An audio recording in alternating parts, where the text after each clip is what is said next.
प्रशिक्षित स्नातक शिक्षक चयन परीक्षा 2016 हिंदी हल प्रश्न पत्र। चलिए प्रारंभ करते हैं। पहला प्रश्न दिया जा रहा है यहाँ पे, सारा आकाश किसकी कृति है? तो 4 विकल्प दिए गए हैं। सही उत्तर है ये राजेंद्र यादव जी का है। इसके बारे में जान लेते हैं। सारा आकाश 1960 ईस्वी में प्रकाशित हुआ था। राजेंद्र यादव द्वारा लिखित रचना है। सर्वप्रथम यह उपन्यास प्रेत बोलते हैं के नाम से 1952 में प्रकाशित हुआ। राजेंद्र यादव के अन्य उपन्यासों को देख लेते हैं। अन्य उपन्यासों में उखड़े हुए लोग, उल्टा, सह और मात, 1 इंच मुस्कान, अनदेखे अनजाने पुल तथा मंत्रबुद्धि ये आदि इनके उपन्यास दिए गए हैं। दूसरा प्रश्न दिया जा रहा है, तार सप्तक का प्रकाशन किस सन में हुआ था? तो सही उत्तर है ये 1943 ईस्वी में। व्याख्या देखते हैं। तार सप्तक का प्रकाशन 1943 ईस्वी में सच्चिदानंद हीरानंद वात्स्यायनज्ञ के संपादकत्व में हुआ था। इसी के माध्यम से प्रयोगवाद का आरंभ भी माना जाता है। तार सप्तक में 7 कवियों की कविताएं संग्रहित होती हैं। दूसरा सप्तक 1951 ईस्वी में तथा तीसरा सप्तक 1959 ईस्वी में, चौथा सप्तक 1979 ईस्वी में प्रकाशित हुआ था। सभी सप्तकों का संपादन अज्ञेय के द्वारा ही किया गया था। प्रयोग के प्रवर्तन का श्रेय सच्चिदानंद हीरानंद वात्स्यायनज्ञ को दिया जाता है। तो ये थी व्याख्या। चलिए तीसरा प्रश्न देखते हैं। कुआनो नदी इनमें से किस कवि की कृति है? तो सही उत्तर है ये सर्वेश्वर दयाल सक्सेना जी की कृति है। व्याख्या देख लेते हैं। कुआनो नदी 1978 ईस्वी में प्रकाशित हुई थी। यह सर्वेश्वर दयाल सक्सेना की कृति है। इनकी अन्य रचनाएं देख लेते हैं। तो काठ की घंटियाँ, बांस का पुल, एक सुनी नाव, गर्म हवाएं, जंगल का दर्द, खूंटियों पर टंगे लोग, दया कहकर पुकारूं, कोई साथ मेरे चले, मेघ आए आदि इनके काव्य संग्रह हैं। अगला प्रश्न दिया जा रहा है यहाँ पे, इनमें से कौन सा पश्च स्वर है? तो पश्च स्वर के बारे में पूछा जा रहा है। इसका सही उत्तर है ये आ है। ये सही उत्तर इसका। व्याख्या देख लेते हैं इसका। जीभ के प्रयोग के आधार पर स्वरों को 3 भागों में बांटा गया है। इसमें अग्रस्वर, इन स्वरों के उच्चारण में जीभ का अग्रभाग काम करता है, जैसे कि ई, ए और ऐ। मध्य स्वर के अंतर्गत जिन स्वरों के उच्चारण में जीभ का मध्य भाग काम करता है, जैसे कि अ। पश्च स्वर, जिन स्वरों के उच्चारण में जीभ का पश्च भाग काम में लाया जाता है, उदाहरण के रूप में आ, उ, ओ, औ, ओ आदि। ये जितने भी हैं ये सब पश्च स्वर के अंतर्गत आते हैं। अगला प्रश्न है, केशवदास को किस वर्ग में रखना समीचीन होगा? तो इनको किस में रखा जाएगा? ये रीतिबद्ध कवि के अंतर्गत रखे जाते हैं। व्याख्या देख लेते हैं। डॉक्टर नगेंद्र ने केशवदास को रीतकाल का प्रवर्तक मानते हैं। आचार्य विश्वनाथ प्रसाद मिश्र ने आचार्य केशवदास को रीतिबद्ध कवि माना है। आचार्य रामचंद्र शुक्ल केशवदास को अलंकारवादी मानते हैं। रसिक प्रिया, रामचंद्रिका, कवि प्रिया, रत्ना बावनी, वीर सिंह देवचरित, विज्ञान गीता, जहांगीर जस चंद्रिका, नक्सिक तथा चंद्रमाला आदि केशवदास की रचनाएं हैं। रामचंद्र शुक्ल केशवदास को कठिन काव्य का प्रेत भी कहते हैं। अगला प्रश्न है, हिंदी खड़ी बोली का प्रथम महाकाव्य कौन सा है? तो आप बताइए। सही उत्तर है प्रियप्रवास। व्याख्या देख लेते हैं। अयोध्या सिंह उपाध्याय हरिऔध कृत प्रियप्रवास, जो कि 1914 में प्रकाशित हुई थी, को खड़ी बोली का प्रथम महाकाव्य माना जाता है। प्रियप्रवास का सर्वप्रथम नाम ब्रजांगन विलाप था। याद रखिएगा, परीक्षा में पूछा जा सकता है। यह संपूर्ण काव्य संस्कृत के वर्ण वृत्तों पर आधारित है। प्रियप्रवास में भगवान श्री कृष्ण के बचपन से लेकर मथुरा प्रस्थान तक का वर्णन है। ध्यान दीजिएगा, बचपन से लेकर मथुरा प्रस्थान तक का वर्णन है। हरिऔध को प्रियप्रवास पर मंगला प्रसाद पारितोषिक प्राप्त हुआ है। गणपति चंद्रगुप्त ने इन्हें आधुनिक काल का दूसरा सूरदास कहा है। ध्यान दीजिए, गणपति चंद्रगुप्त ने इन्हें आधुनिक काल का दूसरा सूरदास कहा है। बहुत ही महत्वपूर्ण प्रश्न है यहाँ बन रहा है। साथियों ध्यान दीजिएगा, यहाँ पे जो भी प्रश्न दिए गए व्याख्या के माध्यम से आपको अन्य से संबंधित प्रश्नों के उत्तर भी और भी मिलते जा रहे हैं। इनमें से कौन सा जोड़ा सही है पूछा गया यहाँ पे। तो देखिए यहाँ पर बी जो है रुद्र संप्रदाय विष्णु स्वामी की ये सही है, बाकी तीनों गलत हैं। इसकी सही व्याख्या देख लेते हैं। श्री संप्रदाय यह रामानुजाचार्य प्रवर्तक हैं और दर्शन है विशिष्टाद्वैतवाद। रुद्र संप्रदाय इसके जो प्रवर्तक हैं विष्णु स्वामी और जो वाद है वे शुद्धाद्वैतवाद है। संकादि संप्रदाय निम्बार्काचार्य है और द्वैताद्वैतवाद है। राधा वल्लभ संप्रदाय, इसके हित हरिवंश राय जी हैं। अगला प्रश्न देखते हैं, संशय की एक रात किस कवि की कृति है?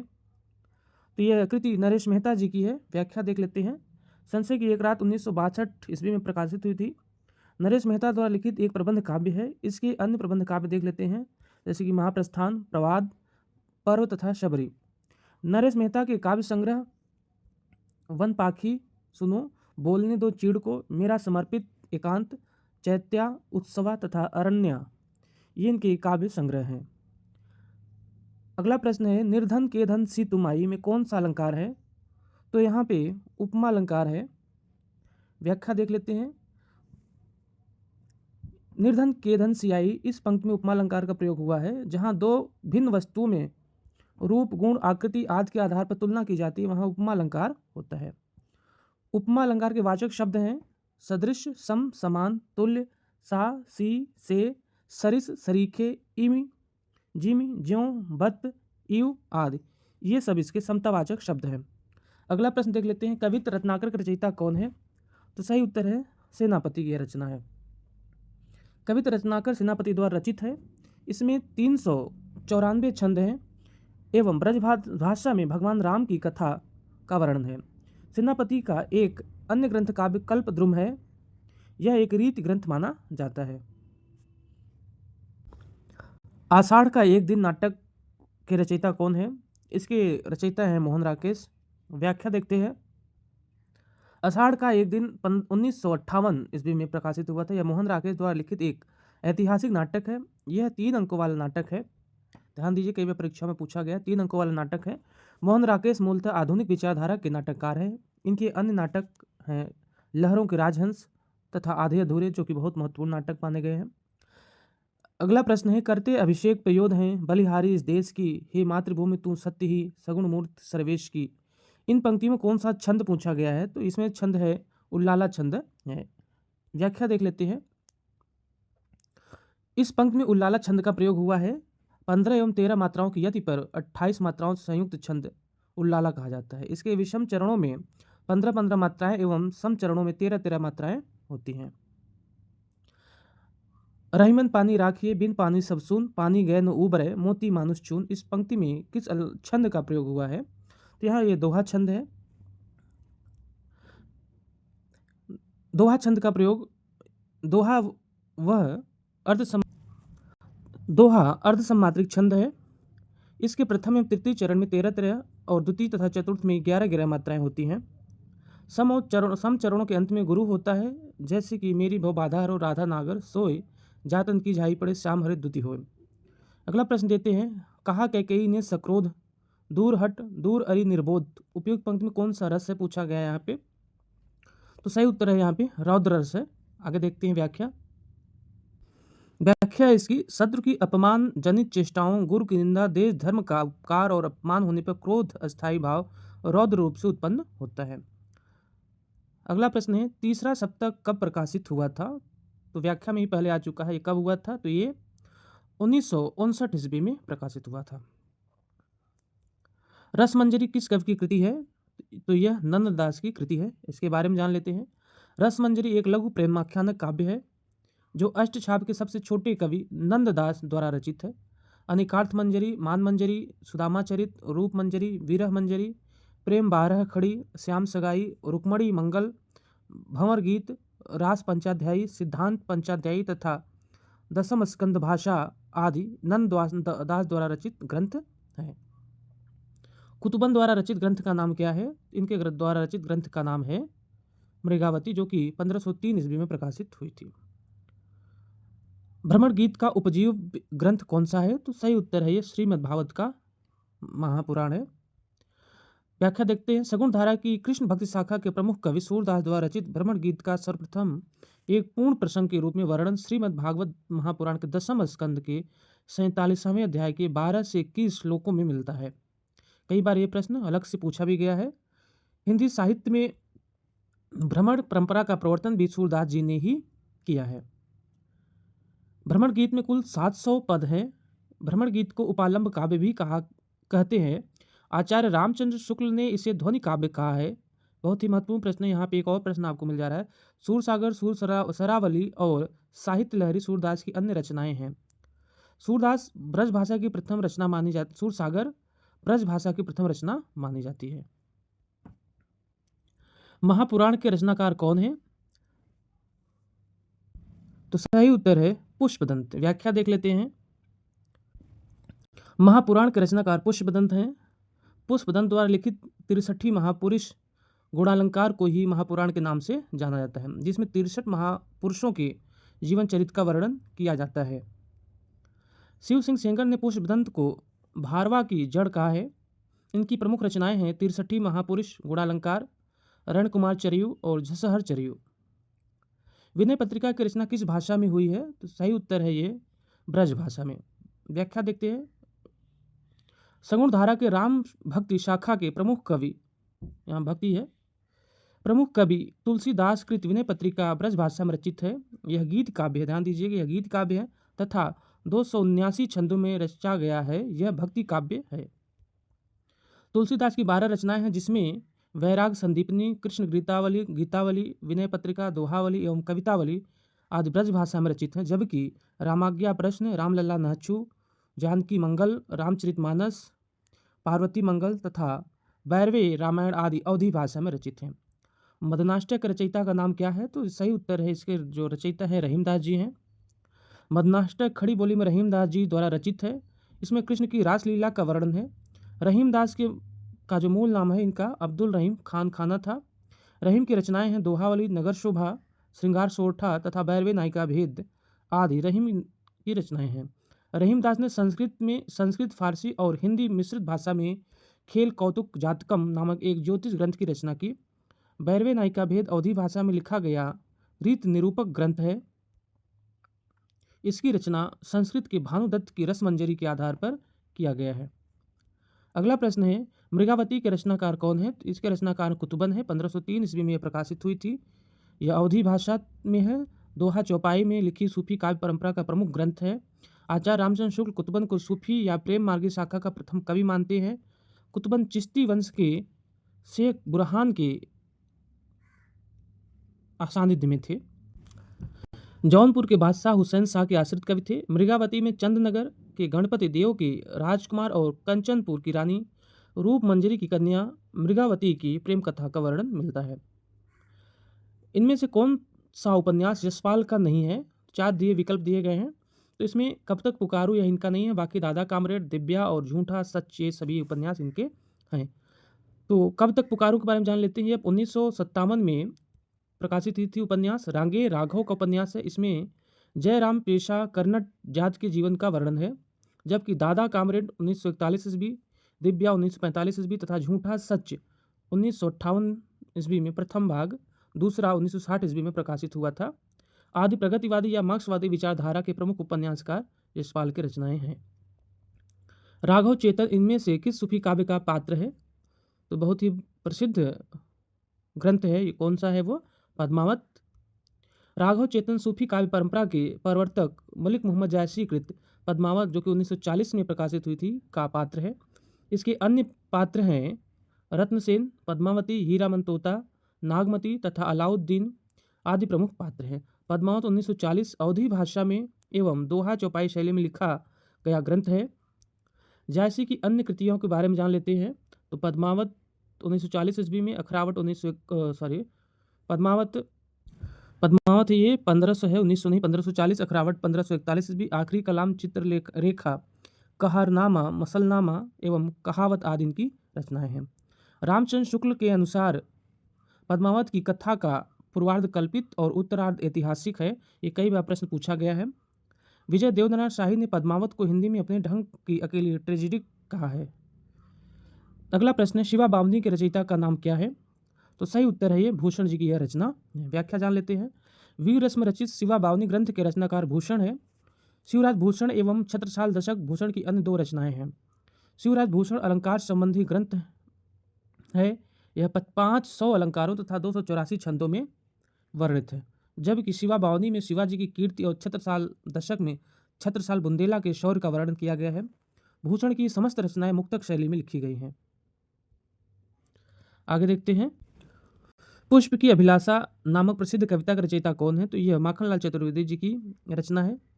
पुष्प की अभिलाषा माखनलाल चतुर्वेदी द्वारा लिखित है। माखनलाल चतुर्वेदी की अन्य रचनाएं देख लेते हैं। हिम किरीटनी, हिम तरंगिणी, माता तथा समर्पण।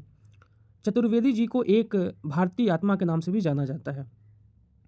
अगला प्रश्न है, कलम का सिपाही का लेखक कौन है? तो सही उत्तर है ये अमृत राय है। अगला प्रश्न है, आधुनिक मीरा किसे कहा जाता है? तो ये सही उत्तर है, ये किसको कहा जाता है? ये महादेवी वर्मा जी को। आधुनिक मीरा छायावादी युग की कवित्री महादेवी वर्मा को कहा जाता है। उन्हें हिंदी के विशाल मंदिर की वीणा पाणी भी कहा जाता है। कई बार प्रश्न पूछा गया है।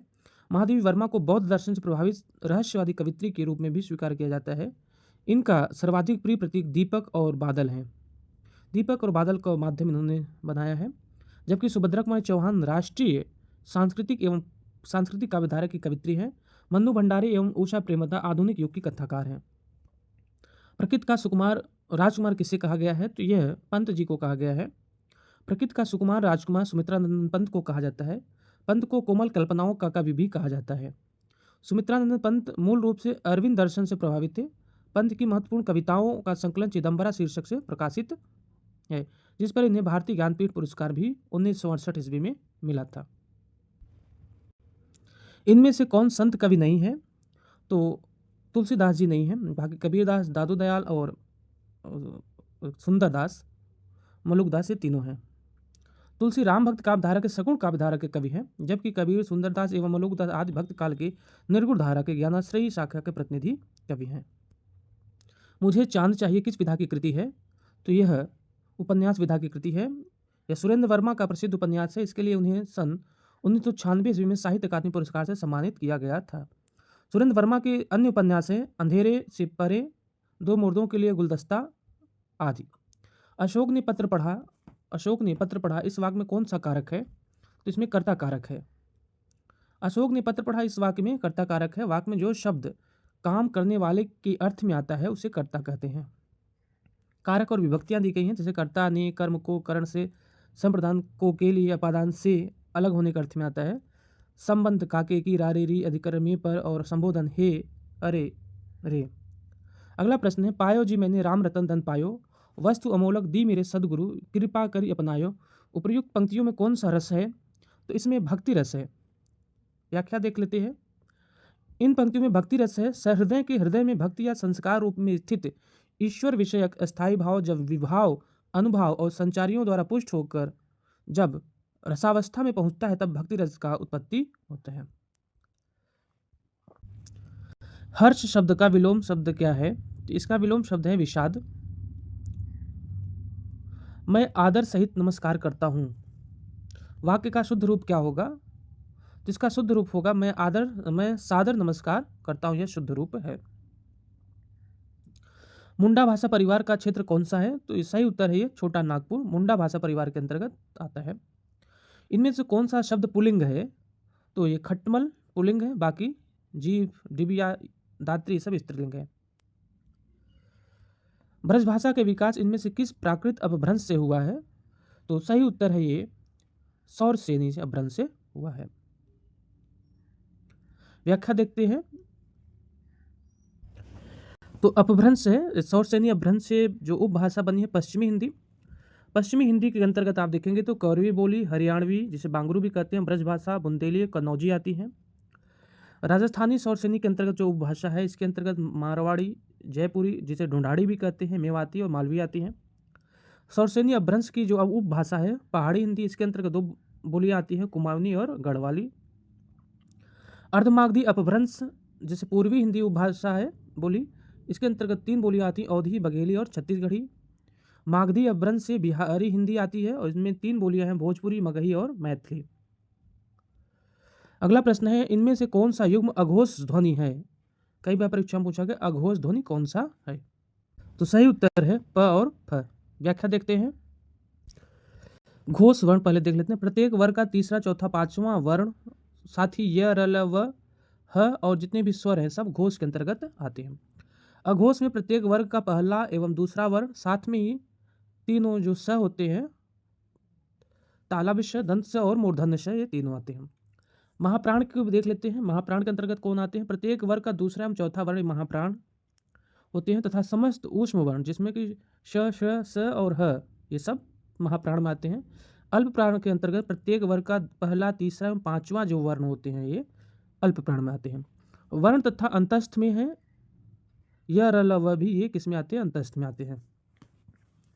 ये भी अल्प प्राण के अंतर्गत आते हैं। आगे देखते हैं, हिंदी को राजभाषा के रूप में संवैधानिक मान्यता कब मिली? तो सही उत्तर है ये 14 सितंबर 1949 को, बी ऑप्शन सही है। चंद्रमुख में कौन सा समास है? तो इसमें कर्मधारय समास है, क्योंकि विशेषण विशेष की बात यहाँ पे की गई है। गागर में सागर भरना मुहावरे का अर्थ क्या है? तो इसका जो अर्थ है थोड़े में बहुत बात कहना। निम्न में से कौन महाप्राण ध्वनि है? पहले व्याख्या किया जा चुका, तो इसमें ज वर्ण जो है ये महाप्राण है। महाप्राण प्रत्येक वर्ग का दूसरा एवं चौथा वर्ग जो होता है वो महाप्राण के अंतर्गत आता है। व्याख्या पहले ही किया जा चुका है। निम्नलिखित में से नीलकंठ कौन सा शब्द है? तो यहाँ पे नीलकंठ ये योग रूढ़ शब्द है। सूफी साधना के 4 पड़ाव में इनमें से कौन सा नहीं है पूछा गया है? तो शरीयत भी है, तरीकत भी है, मारिफत भी है, मलकत नहीं, ये गलत है। चलिए व्याख्या देख लेते हैं। सूफी सिद्धांत में इश्क हकीकी यानी कि साधना तक पहुंचने के लिए साधक को 4 चरण एवं अवस्थाओं से गुजरना पड़ता है, जिसमें है शरीयत पहला, यह धर्म ग्रंथों का निषेध। दूसरा है तरीकत, मन की शुद्धता से संबंध है इसका। तीसरा है हकीकत, जो भक्ति उपासना से सत्य बोध का संबंध कराता है। और चौथा है मार्फत, जिसे सिद्धावस्था या आत्मा परमात्मा का मिलन होता है। नैषध चरितम किसकी रचना है? तो यह श्री हर्ष की रचना है। व्याख्या देखते हैं। नैषध चरितम नामक महाकाव्य के रचयिता श्री हर्ष हैं। यह ग्रंथ श्रृंगार रस प्रधान है तथा 22 सर्गों में रचा गया है।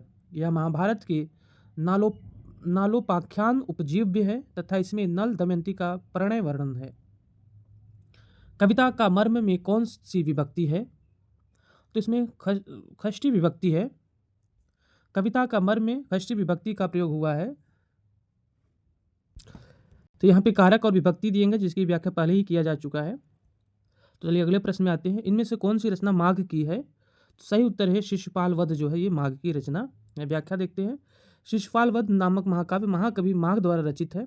यह 20 सर्गों में तथा 1650 श्लोक के साथ वीर रस प्रधान रचना है।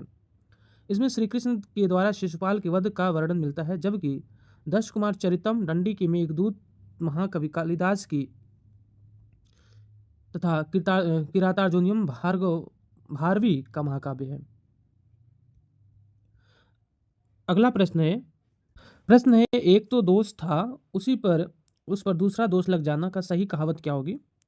4 विकल्प देंगे, सही होगा इसमें एक तो करेला दूसरे नीम चढ़ा। और कुछ और जो दिएगा उसको देख लेते हैं। जैसे अध जल गगरी छलकत जाए, तो इसका अर्थ होता है कम ज्ञान धन सम्मान वाले व्यक्ति अधिक प्रदर्शन करते हैं। दूसरा मुहावरा है छोटी मुंह बड़ी बात जो है, तो इसका मतलब है छोटे लोगों का बढ़ चढ़कर बोलना। हाथ कंगन को आरसी का क्या अर्थ है? इसका है प्रत्यक्ष वस्तु के लिए प्रमाण की आवश्यकता नहीं होती। इनमें से कौन सी ध्वनि संयुक्त व्यंजन है पूछा गया यहाँ पे। तो ये क्या जो है ये संयुक्त ध्वनि है, व्यंजन है। देख लेते हैं क्यों। क्या जो है क और य के योग से बना है, ध्वनि संयुक्त व्यंजन है। संयुक्त व्यंजन उसे कहते हैं जहाँ 2 व्यंजन मिलकर नए सार्थक व्यंजन का निर्माण करते हैं, जबकि हिंदी वर्णमाला में मूलतः 4 क्ष, त्र, ज्ञ, स्र संयुक्त व्यंजन पाए जाते हैं। अगला प्रश्न है भारतेंदु का एक अन्य नाम क्या है? तो सही उत्तर है इनका एक अन्य नाम भारतेंदु युग का पूछा गया, भारतेंदु का नहीं। तो इसका एक अन्य नाम है पुनर्जागरण का। जागरण सुधारकारी द्विवेदी युग का नाम है। भारतेंदु युग को पुनर्जागरण काल के नाम से भी जाना जाता है। व्याख्या है इसकी। हिंदी साहित्य में आधुनिक काल का नाम सर्वप्रथम आचार्य रामचंद्र शुक्ल द्वारा दिया गया था। रेनेसां नव जागरण या पुनर्जागरण शब्द का प्रयोग सर्वप्रथम प्रसिद्ध फ्रांसीसी इतिहासकार निशसेट ने 19वीं सदी की पूर्वार्ध में किया था। नाथ संप्रदाय के प्रवर्तक इनमें से कौन है? तो सही उत्तर है गोरखनाथ जी हैं। व्याख्या गोरखनाथ को नाथ संप्रदाय का प्रवर्तक माना जाता है। इनके गुरु का नाम मत्स्येंद्र नाथ था गोरखनाथ ने पतंजलि के उच्च लक्ष्य ईश्वर प्राप्ति को लेकर हठ योग का प्रवर्तन किया। हठ योग में ह का अर्थ है सूर्य तथा ठ का अर्थ होता है चंद्रमा। इन दोनों के योग को ही हठ योग कहते हैं। मिश्र बंधुओं ने गोरखनाथ को हिंदी का प्रथम गद्य लेखक माना है। डॉक्टर पीतम्बर दत्त बर्थवाल ने गोरखनाथ के 14 ग्रंथों को प्रमाणित मानकर उनका संपादन गोरखवाणिक नाम से किया। गोरखनाथ का नाथ पंथ बौद्धों की वज्रयान शाखा से निकला हुआ है। कई बार प्रश्न पूछा गया सीधे पेपर में। आगरा किस बोली का क्षेत्र है? तो सही उत्तर है आगरा ये ब्रज भाषा का क्षेत्र है। व्याख्या है, आगरा क्षेत्र से ब्रज भाषा बोली जाती है। ब्रज भाषा शौरसेनी अपभ्रंश एवं पश्चिमी हिंदी की एक बोली है जिसका प्रमुख क्षेत्र आगरा, मथुरा, अलीगढ़, बरेली, बदायूं, एटा, मैनपुरी, गुरुग्राम, भरतपुर इत्यादि है। सुबह दोपहर शाम किस प्रसिद्ध उपन्यास की रचना है? उपन्यासकार की रचना है। तो सही उत्तर है ये कमलेश्वर की रचना है। व्याख्या देख लेते हैं। सुबह दोपहर शाम 1982 ईस्वी में प्रकाशित हुई थी। कमलेश्वर द्वारा लिखित एक महत्वपूर्ण उपन्यास है। इस उपन्यास में स्वतंत्रता संग्राम में क्रांतिकारी दल की भूमिका का यथार्थ चित्रण प्रस्तुत किया गया है।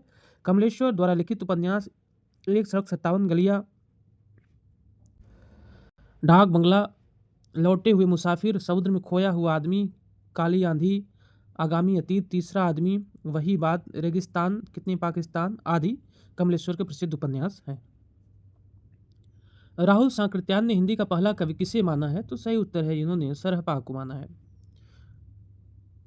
व्याख्या देख लेते हैं। राहुल सांकृत्यायन ने सरहपा को हिंदी का प्रथम कवि माना है। यहाँ पर प्रथम कवि और मानने वाले साहित्यकारों को देख लेते हैं। कवि, प्रथम कवि मानने वाले साहित्यकार तो पुण्य या पुंड को शिव सिंह सेंगर ने और ग्रेसन मिश्र बंधु मानते हैं। सरहपा को राहुल सांकृत्यायन मानते हैं। स्वयंभू को राम कुमार वर्मा जी मानते हैं। शालिभद्र सूरी को जो प्रथम कवि गणपति चंद्र गुप्त मानते हैं।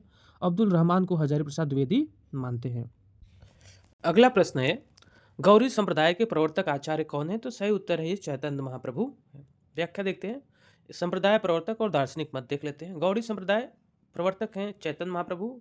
दार्शनिक मत है इनका अचिंत्य भेदवाद। रुद्र संप्रदाय इसके जो प्रवर्तक हैं विष्णु स्वामी और दार्शनिक मत है शुद्धाद्वैतवाद। ब्रह्म संप्रदाय इसके जो प्रवर्तक है माध्वाचार्य और द्वैतवाद है। सखी संप्रदाय इसके जो प्रवर्तक है हरिदास जी हैं। प्रश्न है, प्रेमातुर शब्द में कौन सा समास नहीं है? तो नहीं है, गलत है ये। प्रेमातुर शब्द में कौन सा समास है यहाँ होगा? तो इसमें तत्पुरुष समास है। प्रेमातुर में प्रेम में आतुर शब्द में मूलतः सप्तमी तत्पुरुष अधिकरण तत्पुरुष समास पाया जाता है जिसके कारण विभक्ति में मेम है, में पर है। राम कृष्णों में कौन सा समास है? तो यहाँ पे द्वंद्व समास है। राम कृष्ण द्वंद्व समास, जिस समास में दोनों पर प्रधान हो, दोनों संज्ञा अथवा विशेषण हो, वह द्वंद्व समास कहलाता है जिसका विग्रह करने के लिए हो पदों के बीच, दोनों पदों के बीच अथवा या योजक अव्यय का प्रयोग किया जाता है। सहस्तेन खादति में कौन सा कारक है? तो यहाँ पे करण कारक है। सहस्तेन खादति, वह हाथ से खाता है। इस वाक्य में करण कारक का प्रयोग हुआ है। करण कारक का विभक्ति चिन्ह से है। जीवैषणा का सही संधि विच्छेद क्या होगा? तो ये सही होगा बी ऑप्शन, जीव धन ऐषणा। जीवैषणा जीव और ऐषणा वृद्धि संधि है। यदि अ या आ के बाद ए या ऐ आए तो दोनों के स्थान पे ऐ तथा ओ या औ आए तो दोनों के स्थान पर औ हो जाता है। जैसे एक धन एक, एकाएक हो गया। प्रश्न है, सज्जन पापाद जुगुप्सते का हिंदी अनुवाद क्या होगा? तो इसका जो होगा वह है सज्जन पाप से घृणा करता है। किसी इति तुल लेखक ने अपने इतिहास ग्रंथ में लगभग 5000 कवियों का विवरण दिया है। ये है जो जिनके बारे में कहा गया वो है मिश्र बंधु। मिश्र बंधुओं ने मिश्र बंधु विनोद नामक इतिहास ग्रंथ की रचना की जो 4 भागों में विभाजित है, जिसके 3 भाग का प्रकाशन 1913 ईस्वी तथा चतुर्थ भाग का प्रकाशन 1934 ईस्वी में हुआ था। इस इतिहास ग्रंथ में 4591 जो लगभग 5000 मान लिया जाता है कवियों का जीवन वर्णित किया गया है। इसमें सर्वाधिक कवियों के नाम का प्रयोग किया जाता है। मिश्र बंधुओं में गणेश बिहारी, श्याम बिहारी और सुखदेव बिहारी मिश्र आते हैं। रामेण यह सीता वनम गच्छति, तो यहाँ पे यह नहीं सह होगा, तो इसका जो सही रूप होगा ये होगा राम के साथ सीता वन जाती है।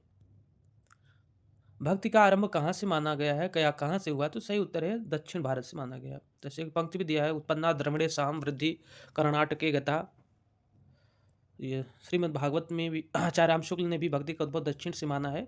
मोनियार विलियमसन के अनुसार भक्ति शब्द की उत्पत्ति भज धातु से हुई है। भक्ति शब्द का सर्वप्रथम उल्लेख श्वेताश्वेतर उपनिषद में मिलता है। संत कवि गुरु नानक देव का जन्म कहाँ हुआ था? तो इनका जन्म तलवंडी में हुआ था। इनमें से रीत काल का कौन सा कवि अपने प्रकृत चित्रण के लिए विख्यात है? तो सही उत्तर है वो सेनापति जी हैं। रीत काल के है ना व्याख्या बहुत विशेष नहीं है। सूफी कवि नूर मोहम्मद की रचना का नाम क्या है? तो यह है अनुराग बांसुरी। अनुराग बांसुरी 1764 सूफी कवि नूर मोहम्मद की रचना है जो अवधी भाषा में लिखी गई है। अनुराग बांसुरी बैरवे चौपाई शैली में लिखी गई रचना है। प्रश्न संख्या 68, रीत काल में किस रस की प्रधानता काव्य में रही है? तो सही उत्तर है ये श्रृंगार रस की। व्याख्या देखते हैं। रीत काल की रचनाओं में श्रृंगार रस की प्रधानता पूर्ण रूप देखने को मिलती है। आचार्य विश्वनाथ प्रसाद मिश्र ने रीत काल को श्रृंगार काल से अभिमत किया है। ज्ञानदीप के रचयिता का नाम है, इनके रचयिता का नाम है शेख नबी। सूरदास के दृष्टकूट पद किस काव्य ग्रंथ में संकलित हैं? तो ये सही उत्तर है साहित्य लहरी में। व्याख्या देख लेते हैं। साहित्य लहरी 1550 ईस्वी में अलंकार और नायिका भेदों के उदाहरण प्रस्तुत करने वाले 118 दृष्टकूट पद पाए जाते हैं। ऐसी किंवदंती है कि सूरदास ने कृष्णदास की प्रेरणा से नंददास को रस रीत से परिचित कराने के लिए साहित्य लहरी की रचना की थी। यह मूलतः लक्षण ग्रंथ है जिसका काव्य विषय अलंकार, रस निरूपण और नायिका भेद है। इसी ग्रंथ में सूरदास ने अपनी वंशावली का परिचय देते हुए अपना मूल नाम सूरज चंद्र बताया तथा अपने पूर्वजों में चंद्रबरदाई का उल्लेख किया। अगला प्रश्न देखते हैं। आचार्य रामचंद्र शुक्ल ने रीत काल का समय माना है, तो इन्होंने रीत काल का समय 1700 से 1900 विक्रम संवत माना है। आगे देखते हैं। ब्राह्मण पत्र के संस्थापक संपादक का नाम है, तो ये है प्रताप नारायण मिश्र जी है। एक तरफ व्याख्या देख लेते हैं। पत्रिकाएं हैं कुछ और भी, संस्थापक वर्ष और संपादक। तो ब्राह्मण पत्रिका 1843 मासिक थी, ये प्रताप नारायण मिश्र का। कवि वचन सुधा ये 1868 भी मासिक पत्रिका थी। और हरिश्चंद्र भी मासिक पत्रिका है, जिसे हरिश्चंद्र मैगजीन भी कहा जाता है, ये भारतेंदु जी की है। बाला बोधनी ये भी इन्हीं की है। हिंदी प्रदीप 1877 मासिक पत्रिका थी, बालकृष्ण भट्ट जी की। अभ्युदय 1907 ईस्वी में साप्ताहिक पत्रिका थी, ये मदन मोहन मालवीय जी की थी। इनमें से कौन सी कृति केशवदास की नहीं है? तो सही उत्तर है वह है अनिकार्थ मंजरी, ये इनकी नहीं है बल्कि ये नंददास की रचना है। तो इनकी अन्य रचनाएं देख लेते हैं। रसिक प्रिया, रामचंद्रिका, कवि प्रिया, रतन बावनी, वीर सिंह देवचरित, विज्ञान गीता, जहांगीर जसचंद्रिका, नखशिख एवं चंद्रमाला आदि केशवदास द्वारा लिखी रचनाएं हैं। श्रृंगार के वात्सल्य रस का सम्राट किस कवि को कहा जाता है? तो सही उत्तर है ये सूरदास जी को कहा जाता है। क्यों कहा जाता है देख लेते हैं। कृष्ण काव्यधारा के प्रवर्तक एवं प्रमुख कवि सूरदास को श्रृंगार रस का वात्सल का सम्राट कहा जाता है, क्योंकि रामचंद्र शुक्ल ने कहा है कि इन्होंने अपने बंद आंखों से श्रृंगार या वात्सल्य रस का कोना कोना झांकाया था।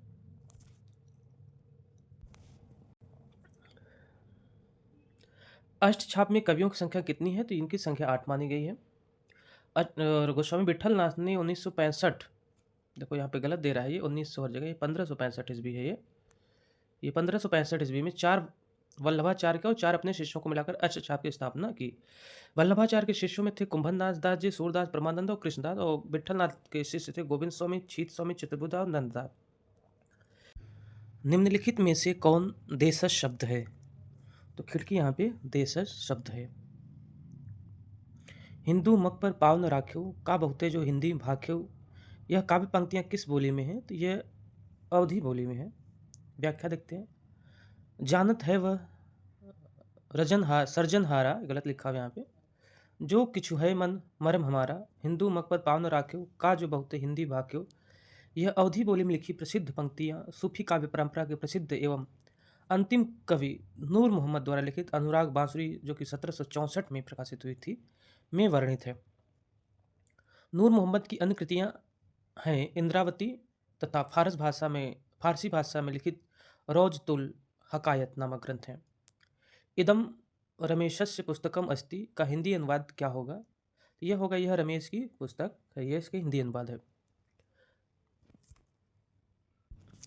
ऋण मुक्त में कौन सा समास है? तो इसमें अपादान पुरुष है, तत्पुरुष समास है, क्योंकि अलग होने के अर्थ में है तो वहाँ पे अपादान होगा। आगे देखते हैं।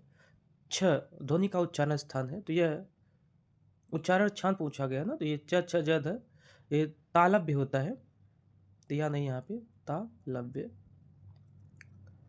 इसमें से कोई नहीं सही है, तालव्य होता है।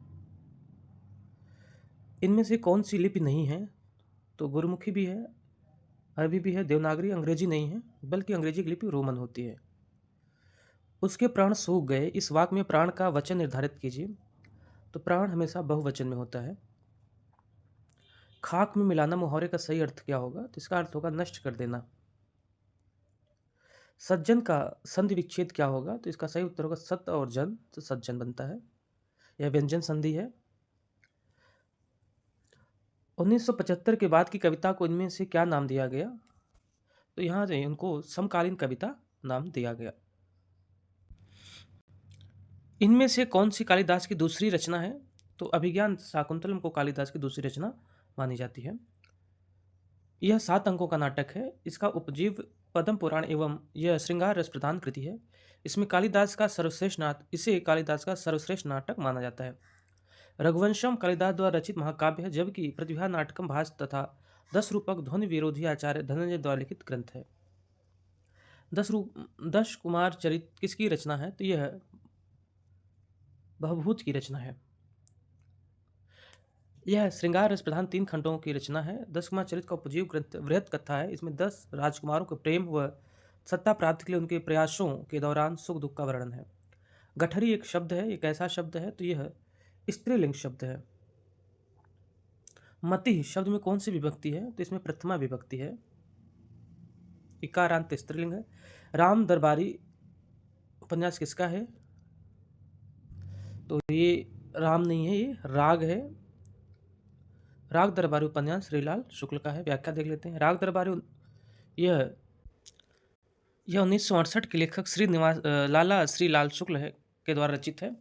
इस उपन्यास में भारतीय राजनीति एवं आंचलिकता पर व्यंग है। श्रीलाल शुक्ल द्वारा रचित अन्य उपन्यास देख लेते हैं। सुनी घाटी का सूरज, अज्ञातवास, राग दरबारी, सीमाएं टूटती हैं, मकान और विश्रामपुर का संत। सचेतन कहानी का प्रवर्तक इनमें से कौन सा है? तो सही उत्तर है महीप सिंह की है। उत्तर दक्षिण में कौन सा समास है? तो यहाँ पर द्वंद्व समास है। द्वंद्व समास का अर्थ है जोड़ा या युग्म। द्वंद्व समास दोनों पद प्रधान होते हैं, दोनों संज्ञाएं अथवा विशेषण हो, वहाँ द्वंद्व समास होता है। विग्रह करने के लिए दोनों पदों के बीच और अथवा या योजक अव्यय लगते हैं। इनमें से कौन सी कृति अज्ञेय की है? तो सही उत्तर है हरी घास पर क्षणभर यह अज्ञेय की रचना है। इनमें से भारतेंदु युगीन लेखक कौन है? तो ये प्रताप नारायण मिश्र जो भारतेंदु युग के लेखक हैं, जबकि अयोध्या प्रसाद हरिऔध और श्रीनिवास विद्यानिवास मिश्र तथा राय कृष्णदास आदि द्विवेदी युगीन कवि हैं। बालिका गच्छन्ति अस्ति का हिंदी अनुवाद क्या होगा?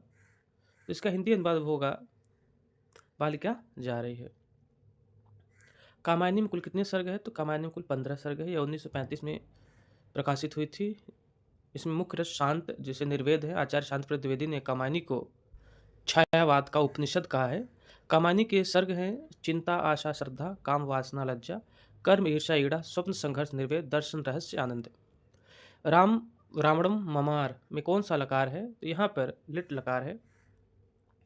यशोदा हरि पालने झुलावे, हलरावे, दुलरावे, मल्हावे जाई, सोई कछुगावे। उपयुक्त पंक्ति में कौन सा रस है? तो यहाँ पर वात्सल्य रस है। राम भक्ति शाखा में रसिकोपासना का समावेश किसने किया है? तो यहाँ पे अग्रदास जी ने किया है। व्याख्या देखते हैं। स्वामी अग्रदास ने राम भक्ति शाखा में रसिक भाव का समावेश कर रसिक संप्रदाय की स्थापना की। अग्रदास ने अपनी गद्दी जयपुर के पास रहवास में स्थापित की। रसिक संप्रदाय में उन्हें अग्र अली के नाम से भी जाना जाता है। स्वामी अग्र अली द्वारा रचित रचनाएं हैं ध्यान मंजरी, हितोपदेश, उपरवाणा, बावनी, राम ध्यान मंजरी, कुंडलियाँ, अष्टयाम या रामाष्टयाम आदि। निज दिन बरसत नैन हमारे, सदा रहत पावस ऋतु हम पर, जब से शाम सिधारे। उपयुक्त पंक्ति में कौन सा रस है? तो यहाँ पर वियोग श्रृंगार है।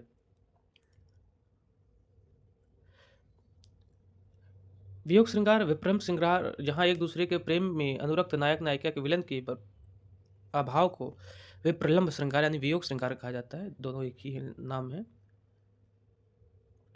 उदाहरण भी दिया गया, देख लीजिए। हे खगमृग, हे मधुकर शैनी, तुम देखी सीता मृगमनी। यहाँ पर सीता के रावण द्वारा हरण कर लेने के बाद राम वहाँ की पशु पक्षी पेड़ पौधे से पूछ रहे हैं, तो यहाँ वियोग श्रृंगार को या विप्रलंब श्रृंगार है।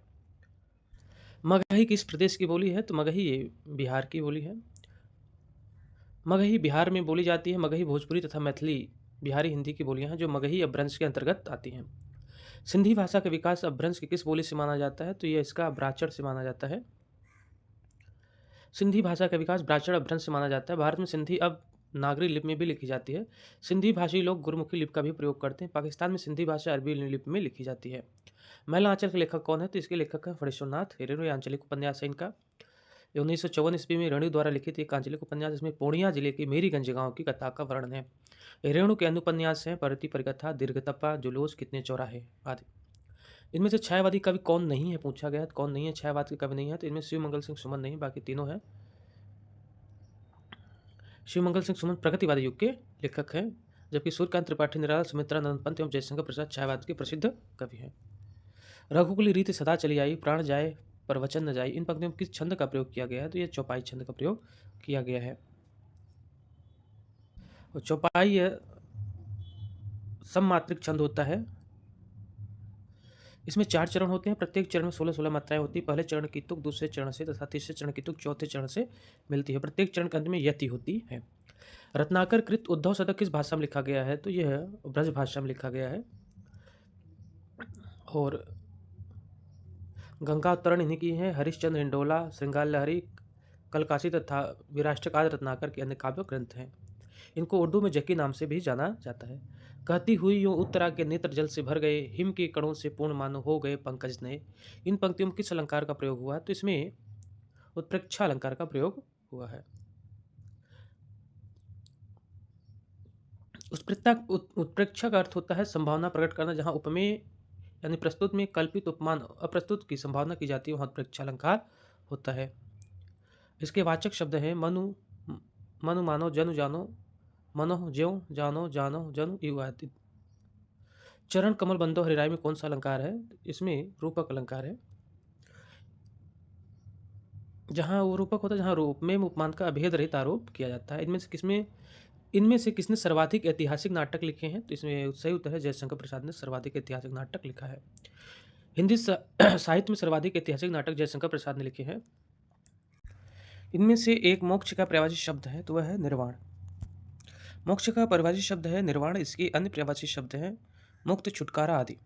8वां सर्ग किस विधा की पुस्तक है? तो यह नाटक विधा की पुस्तक है।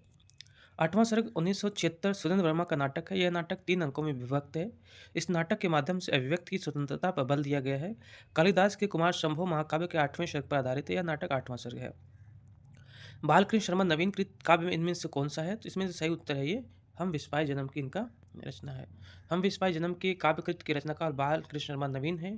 नवीन की अन्य रचना है कुमकुम, रश्मिरेखा, अपलक, क्वासी, विनोमा, स्तवन तथा उर्मिला। इनमें से कौन सा जोड़ा सही है पूछा गया है?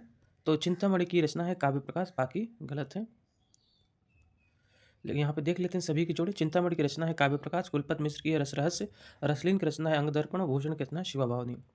कुरकुर सुहा उपन्यास के लेखक कौन है? तो इसमें है मनोहर श्याम जोशी जी की रचना है।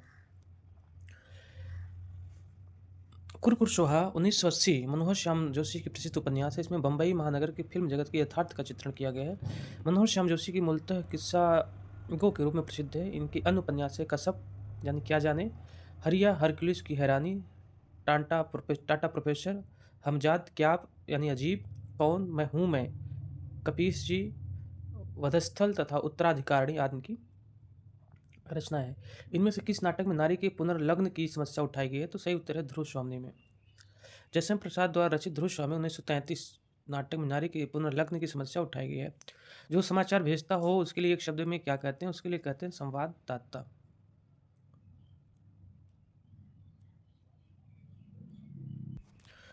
और पत्र भेजने वालों को प्रेषक कहते हैं। किसी वस्तु द्वारा सूचना देने वाला यंत्र को सूचक कहते हैं। किसी का संदेश ले जाने वाले को दूत कहते हैं। रामू घर से निकला इस वाक्य में घर से में कौन सा कारक है? तो ये अपादान कारक है। आवारा मसीहा के लेखक कौन है? तो इसके लेखक है विष्णु प्रभाकर जी। निम्नलिखित में से कौन सा तालव्य ध्वनि है पूछा गया है? तो ये च जो है ये तालव्य ध्वनि है। अत्याचार शब्द में कौन सी संधि है? तो इसमें यण संधि, अति धन आचार, अत्याचार यण संधि है। मालती माधव किसकी रचना है? तो यह भवभूत की रचना है। कविता का बहुवचन क्या होगा? तो इसकी कविताएं होती हैं बहुवचन इसका। कविता का रामचरितमानस महाकाव्य की रचना का श्री गणेश कब हुआ था? तो ये यहाँ पे तो इसका श्री गणेश 1574 में हुआ था। यह तुलसीदास द्वारा अवधि में भाषा में लिखा गया महाकाव्य है।